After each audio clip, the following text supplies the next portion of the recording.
Today we're exploring Sheffield, a city known for its steelmaking history. I think having 2 universities, it's a big uni city, and maybe my favorite part, known for a lot of great bands coming from here. Bands like Arctic Monkeys, Def Leppard, Human League, my personal favorite, Pulp. I'm so excited to explore this city. Already since we got here, I just think some of the architecture is some of the most beautiful that we've seen. Like right here, this town hall behind me, it's just this beautiful Victorian building. It's fantastic looking. There's a little Christmas market happening while we're here that really lights up the area and just makes it look so precious. Is precious a weird word to describe Maybe. it? I don't know, but it is. It's charming. Let's go with Charming's better.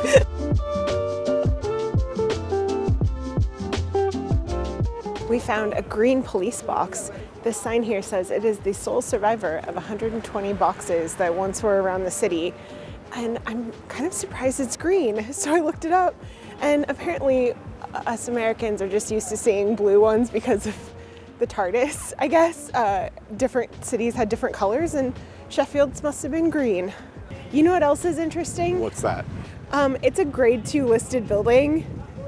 Oh, okay. I think what's funny to me about that is we saw a phone box the other day that said that they were preserving it for future generations, and I just think we would never do that in the US. No. Could you imagine like a Bill and Ted 80s phone booth being preserved for future generations? I mean, maybe if it was actually in Bill and Ted, but aside from that, no. You guys just like preserving things so much better than we do, and I appreciate that. This sign says that not only did it have a phone in there and they could call the station from this box, but that they would eat lunch in there. They'd eat sandwiches and stuff. That's pretty fun. The sign says that they also enjoyed eating lunches and meals in there as a break. Fun fact. That is nice.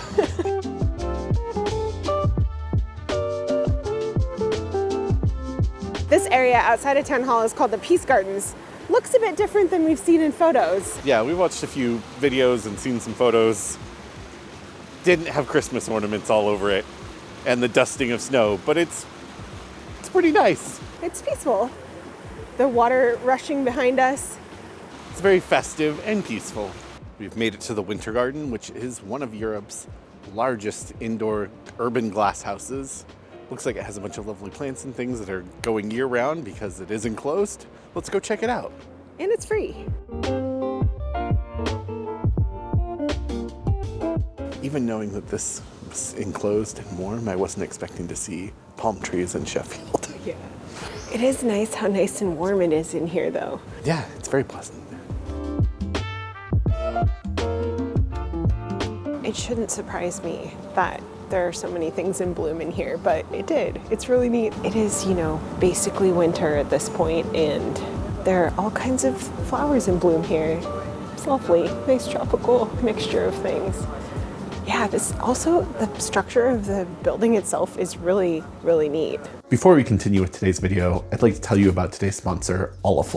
When we spent 3 months in Europe, we made a big mistake by getting a SIM card in our first destination. What we didn't realize is that we couldn't top up that SIM card when we crossed countries. So we spent way too much time hunting down new SIM cards and setting up temporary programs for each place that we were at. And then last year in Canada, we discovered our phone plan didn't have coverage in Canada. So we had to spend 45 minutes trying to find free Wi-Fi so we could get online and pay for the roaming. It wasn't a great start to a vacation.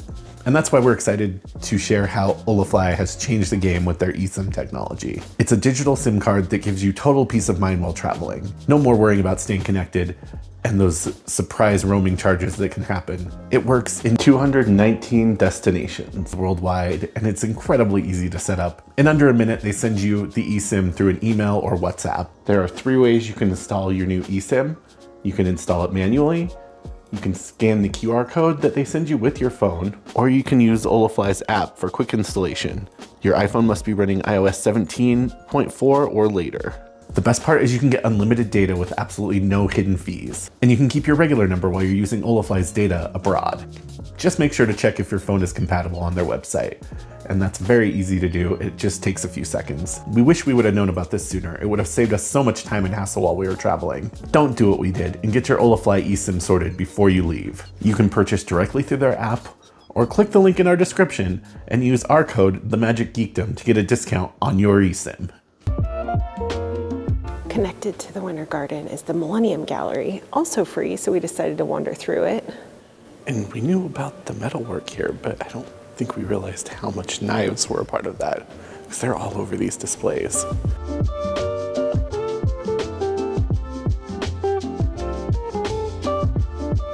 It's not a huge gallery. It's a relatively quick stroll to go through it, but I think it's worth your time if you are interested.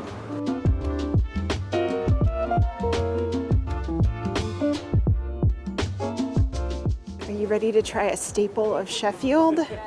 I think I am. When I was researching what we should eat while we're here in Sheffield, there seemed to be two main things that came up.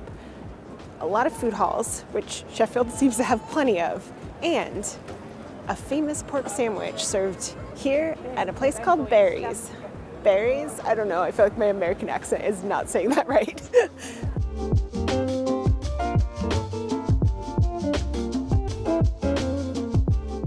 This place was started in the 60s by a Hungarian immigrant and his wife as a butcher shop, and now they primarily, I think, are known for their pork sandwiches and kind of hot foods. We, of course, got ourselves a pork sandwich, the famous thing. I heard her calling out the things she was adding. So it's pork, stuffing, crackling, and a little dripping. Ham and dripping. Okay. Because I think there's like a roast pork and a ham on it. Okay. Jeremy's gonna do us the honors.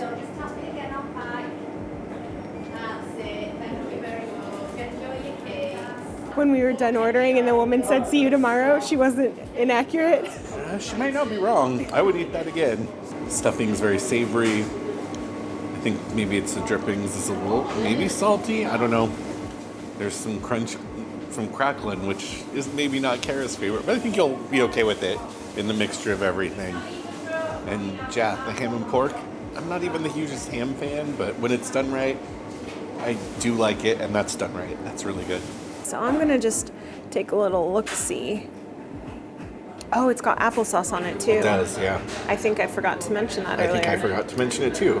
So yeah, it's got dripping, applesauce, pork crackling, stuffing, roast, and you said roast and ham, or did she just call the roast ham?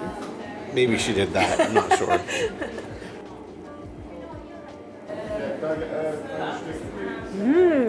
It's really nice, huh?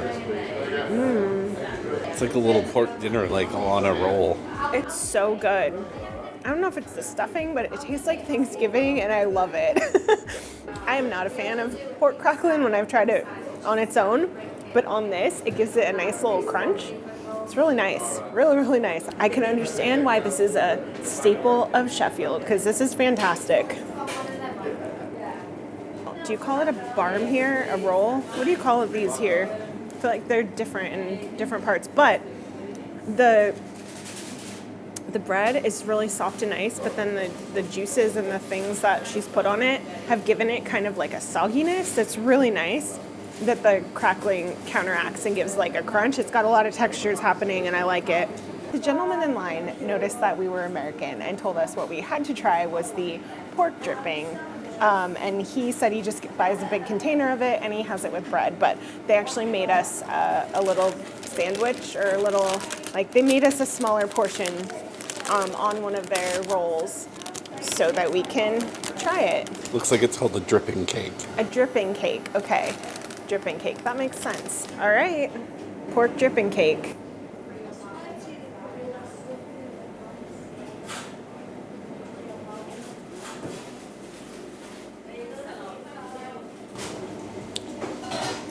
I mean, it's pretty good. It tastes like a pork gravy kind of on bread. And yeah, it's savory and nice.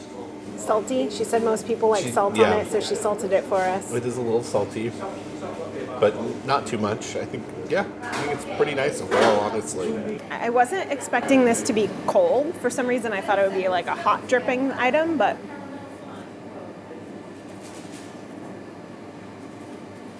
I can understand why the guy in line in front of us recommended this, because it is kind of like having like butter with bread, which is just a thing that I enjoy. I'll just eat a piece of bread with some butter on it. But it's got a lot more like meaty flavor and savoriness happening in it, but it also just kind of is like a butter. It's like a meat butter. Yeah, and it's good. I like it. And because Jeremy hasn't had a proper sausage roll since we've been here yet. I had a Greg's at the airport, but this seems a little fancier.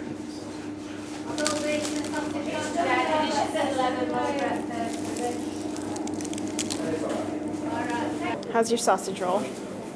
It's really flaky on the outside.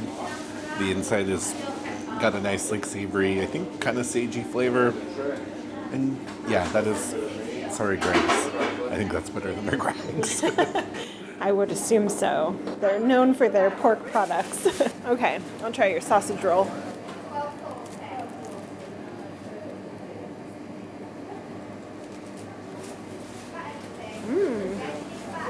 I think based on the experience of everything here, I was expecting the sausage to be nice, but what I wasn't expecting was how flaky and nice The pastry is. Yeah, Yeah. so good. Oh my gosh, this place is a 10. This place is fantastic. And I can 100% see why it is so popular here and so loved. And maybe the woman who told us when we were checking out that she'd see us tomorrow, maybe she was onto something. If you're enjoying the video, give it a like and subscribe if you're not. It's an easy way to keep up with the channel and it really helps us out. Thank you. Statue here about the women of steel. Didn't know that England had their own version of Rosita the Riveter. Riveting. Riveting. You would. It was bad. Whenever we visit a city and there's a university there and they have a YouTube channel where they make videos about that place, we tend to watch those because it's students making videos about the place that they live. And that's how we found out that we needed to visit Division Street here. The University of Sheffield said that this is a cool hip area for shops and independent stores and things. And hopefully we can find a record shop because I know that's up Jeremy's alley. I may have also had an ulterior motive because these flats right here are where Jarvis Cocker in 1985 fell and broke his pelvis, and I thought that was an interesting story. I found it on a music map website of Sheffield called Sheffield Music Map, and they said Flockton Court is where Russell Sr. used to rent a flat above a shop. I see what they did there. And it was from one of these windows that Jarvis accidentally fell in November 1985 while trying to impress a girl with a Spider-Man impression. He fractured his pelvis and he broke, I think, his wrist and like multiple bones. So kind of an intense moment in pulp music history. But yeah, apparently this is where Jarvis Cocker fell out of a building and broke a bunch of bones. Hitting all the good spots in Sheffield, like the Winter Garden and where Jarvis Cocker fell out of a window. They're both important in their own way. We've already found some cool shops, including what might be our favorite yet. The gravel pit? Yes. We were just speaking with the guy running Gravel Pit, that shop, and we were talking about how music is a big thing here, but there's not really a music tour.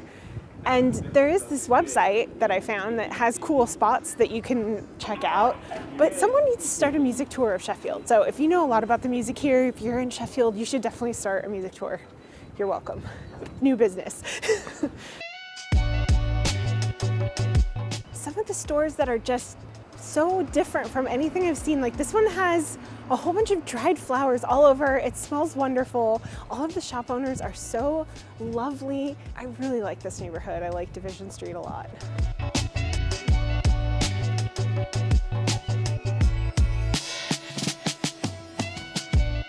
You did it. You found a record shop. I did find a record shop. Proud of you. I didn't know they were going to have all the t-shirts I wanted. I mean, I've never skateboarded, but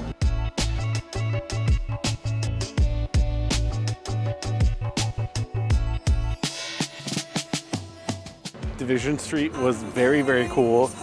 And like most times when we find a cool little shopping area, we probably spent too much time there. But now I think we're gonna head to the Cathedral. I just noticed that this building right here is City Hall. I thought earlier that Town Hall seemed interesting since this is a city, but must be that it was built before this became a city. It must have been still a town when it became Town Hall. Interesting that there are both of them here. We had intended to visit the inside of the Sheffield Cathedral. However, it looks like a graduation ceremony is happening, so I don't know that we're going to get in there today, but it is a beautiful Gothic cathedral. It might not be as imposing as some of the larger cathedrals that we visited, but it is very beautiful, and I guess at least parts of it date back to the 1300s, although most of what we see today is from Victorian renovations.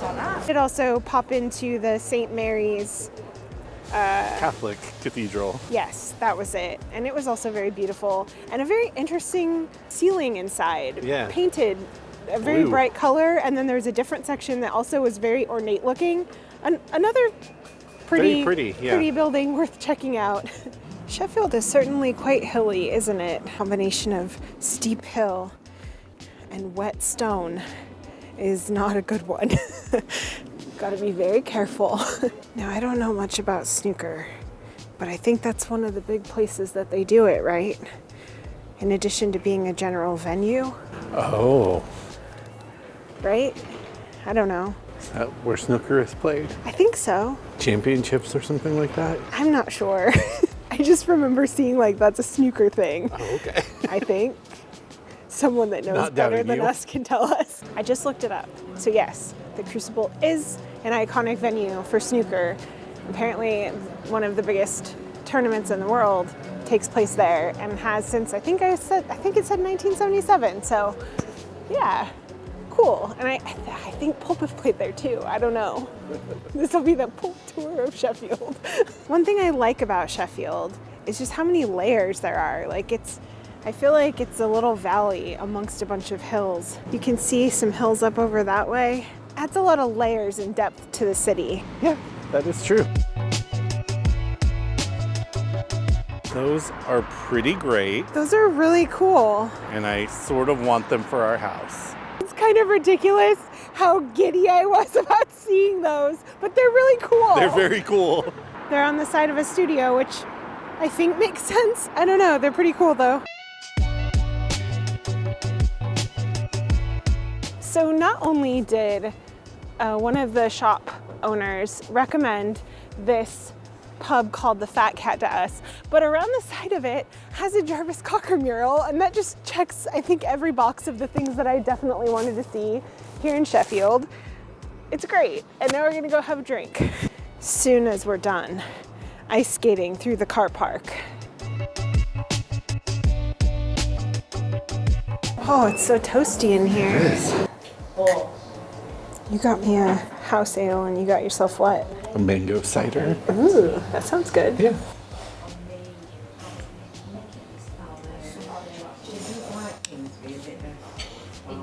That's good. very pleasant. Yeah, that's very nice.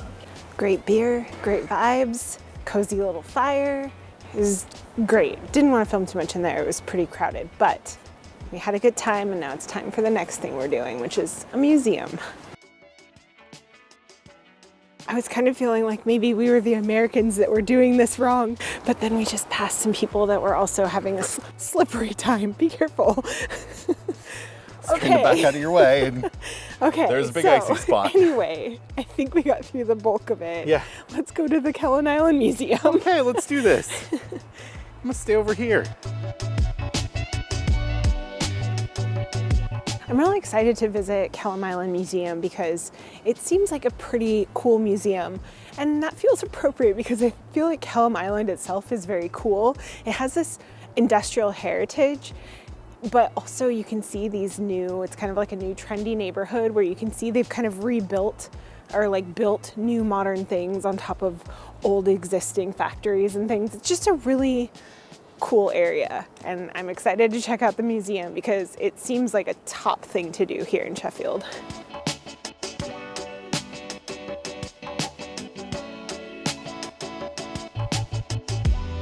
This museum really showcases a lot of the industrial history of Sheffield, including the steel making, looks like a lot of their cutlery making, and one of the things I was really looking forward to seeing here was the River Dawn engine, and while it is very magnificent and cool, it's unfortunately not running today.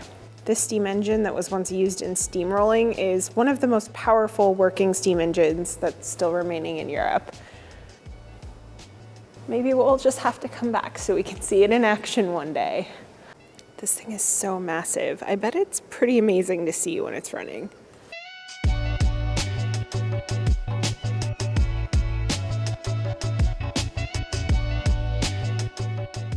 No! That is really sad. The other thing we wanted to see was a really cool knife. It has like 100 blades or something ridiculous on it, but I think that's where it goes. This is a spot because it's the Sheffield year knife. Not even 100. 2,071 blades. 1,071 blades. And I really wanted to ask you how you felt in the presence of the knife with the most blades in the world, but we will never know. We won't. We have to definitely come back now.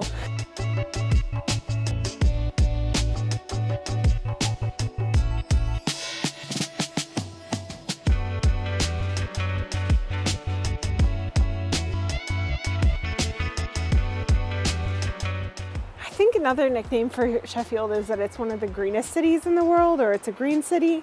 We haven't experienced that as much yet, but it's very peaceful where we are right here. I just love the kind of mix of old and new and kind of regenerated. This is a really cool area. I think Jeremy and I have been talking about, I mean, there are a lot of places in the UK that we would live, but I think Sheffield is one of the ones in the top end of the list. It just has a great vibe, and I'm sure that Kelham Island is not a cheap place to live, but it would be a nice place to live. Just saying.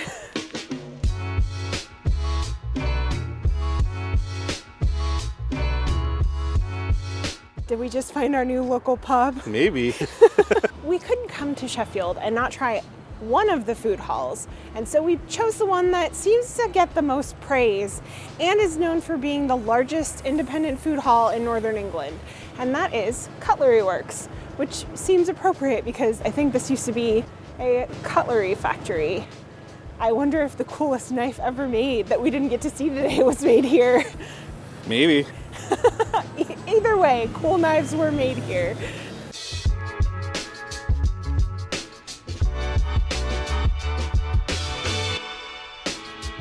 With 2 floors of options, I would say it was pretty hard to choose. It was.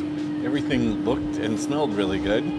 I went for some Vietnamese. You got some kind of crispy fried chicken. Mm-hmm. The special, one Rice. of the chef's specials. And a little bit of salad. Looks good. It smells fantastic, and it looks pretty crunchy from here. Yeah, it smells really good.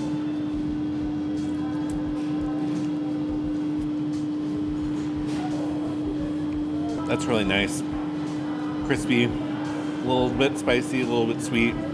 Kind of has a peanutty taste to me, but yeah, it's very nice. And I went to the Afro-Caribbean fusion place and got a vegan burrito that has rice, beans, and curry in it, and apparently comes with chips. I didn't know. That's a pleasant surprise. And they look like they're nice and fresh chips, too. Yeah.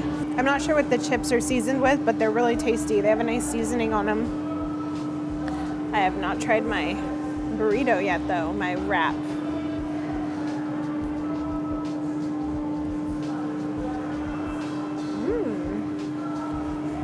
Oh, that has really nice flavor. Yeah, it's a yellow curry, but it's different. And it's actually got quite a bit of heat to it. Yeah, it's really good flavor. Now that we've spent the day exploring Sheffield, what do you think, Jer? I really enjoyed it here. I think it kind of gave me vibes of Portland back home and maybe Bristol that we visited earlier in this trip.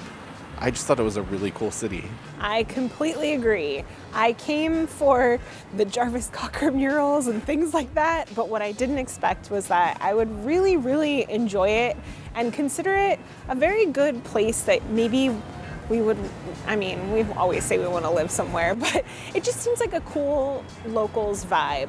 And I would definitely love to explore more. We were planning to do the Peak District and decided maybe this isn't the best time of year for that. So definitely give us your recommendations for the next time that we come back.